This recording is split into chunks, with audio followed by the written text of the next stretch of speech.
back to the channel of Shackman Ortiz. And yeah, I'm still trying to post, and yeah, and I'm still here, and yeah. After the Railfanning in Indio, that got like, I don't know how many views, but maybe 163 views. I think that was it, or maybe it changed, but yeah. So yeah, today I'm gonna be posting a new video, and it's still in Indio and still in 2025. So yeah, I'm almost there to get to 2026 series of new videos. So yeah, just wait for those, and yeah. So yeah, let's take a trip down to Indio and see what we caught out there in 2025. Wow, yeah, in Indio, yeah. And also, don't forget to like, comment, and subscribe to the channel for new content and a bunch of other stuff. And yeah, as that all being said, please enjoy the video. Our first train of the day was IDILB. He's an international train from Dallas, Texas, heading westbound to Long Beach, California.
Our last train of the day was UP MWCSA. He's a manifest from West Colton, California, heading eastbound to San Antonio, Texas.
Well, that meeting went great. Thanks for watching, guys. That was the best Railfanning day in Indio, California. Also, in the video, UP 1988 was trailing Mid DPU on a manifest train. And that's one of my favorite heritage units of all. Because it has that reddish color on the paint scheme, and it's also a thundercap because I love thundercaps. And also, the bell, it's like a M bell, like they have on like Dash 9s, where like the CSX or AC44s, UP and BNSF, and maybe NS, I think.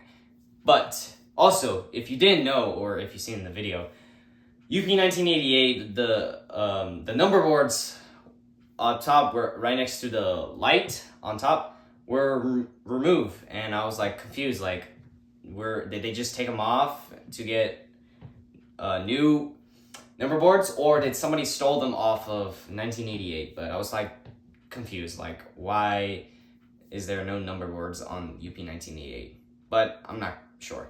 But yeah, it was a great day. Railfanning in Indio, caught 2 trains, 1 international and 1 manifest. So yeah, it was a great day. So yeah. Also, as I said in the intro, don't forget to like, comment, and subscribe to the channel for new content. And yeah, I think that's about it. As that all being said, This is Shagman Ortiz, out.